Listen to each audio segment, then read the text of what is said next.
Hi friends, welcome to TN eSevai channel. இன்னைக்கு நாம கட்டுமான அட்டை எப்படி டவுன்லோட் பண்றதுன்னு பார்க்கலாம். புதியதா கட்டுமான அட்டை அப்ளை பண்றதுக்கான வீடியோ வேணும்னா கமெண்ட் பண்ணுங்க. வாங்க இப்ப வீடியோக்குள்ள போகலாம். நான் இந்த வெப்சைட்டுக்கான லிங்கை டிஸ்கிரிப்ஷன்ல கொடுத்திருக்கேன். அதை கிளிக் பண்ணீங்கன்னா டைரக்டா இந்த பேஜ் உங்களுக்கு ஓபன் ஆயிடும். உங்களுக்கான யூசர் ஐடி பாஸ்வேர்ட் தெரிஞ்சா டைரக்டா உள்நுழைவு என்ற ஆப்ஷனை கிளிக் பண்ணி லாகின் பண்ணிக்கோங்க. அப்படி தெரியலனா கீழே ஸ்க்ரோல் பண்ணீங்கன்னா விண்ணப்ப எண் ஆர் பதிவு எண்ணை அறியன்னு ஒரு ஆப்ஷன் இருக்கும். அதை கிளிக் பண்ணுங்க. இப்போ உங்களுக்கு மொபைல் நம்பர் என்டர் பண்றதுக்கான ஒரு பாக்ஸ் ஓபன் ஆயிருக்கும். அதுல நீங்க கட்டுமான அட்டை ரிஜிஸ்டர் ஆர் ரினிவல் பண்ணும்போது கொடுத்த மொபைல் நம்பரை டைப் பண்ணிக்கோங்க. சர்ச் கொடுங்க.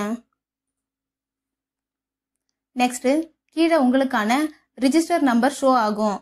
அதை நோட் பண்ணிக்கோங்க. இப்போ திரும்ப ஹோம் பேஜுக்கு வந்துடுங்க. நெக்ஸ்ட் கீழே ஸ்க்ரோல் பண்ணீங்கன்னா ஃபர்கட் பாஸ்வேர்ட்னு இருக்கும். அதை கிளிக் பண்ணுங்க. அடுத்தது register number and mobile number enter பண்றதுக்கான பாக்ஸ் ஓபன் ஆயிருக்கும். அதுல ஃபர்ஸ்ட் நீங்க நோட் பண்ண ரிஜிஸ்டர் நம்பரையும் நெக்ஸ்ட் நீங்க பதிவு செய்யும் போது கொடுத்த மொபைல் நம்பரையும் டைப் பண்ணிட்டு சென்ட் ஓடிபி கொடுங்க. இப்போ உங்க ரிஜிஸ்டர் மொபைல் நம்பருக்கு ஓடிபி சென்ட் ஆயிருக்கும். அதை என்டர் பண்ணி சப்மிட் கொடுங்க.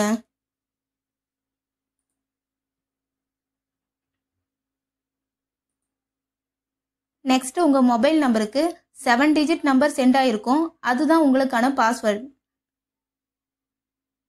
நெக்ஸ்ட் லாகின் பண்றதுக்கான பேஜ் ஓபன் ஆகும். அதுல யூசர் நேம் என்ற இடத்துல உங்க ரிஜிஸ்டர் நம்பரை டைப் பண்ணிக்கோங்க. நெக்ஸ்ட் உங்க மொபைல் நம்பருக்கு வந்த பாஸ்வேர்டை டைப் பண்ணிக்கோங்க.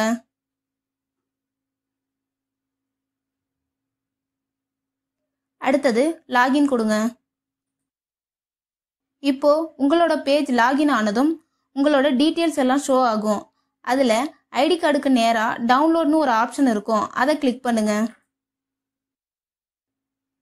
இப்போ உங்களோட ஐடி கார்டு சக்சஸ்ஃபுல்லா டவுன்லோட் ஆயிடும். அதை நீங்க பிரிண்ட் எடுத்து யூஸ் பண்ணிக்கலாம். அவ்வளவுதான் ஃப்ரெண்ட்ஸ். இந்த மாதிரியான ஆன்லைன் சர்வீஸ் சம்பந்தப்பட்ட வீடியோவை நீங்க தொடர்ந்து பார்க்கணும்னா நம்ம சேனலை சப்ஸ்கிரைப் பண்ணுங்க. பக்கத்துல இருக்கிற பெல் பட்டனை கிளிக் பண்ணுங்க. லைக் பண்ணுங்க. Bye friends.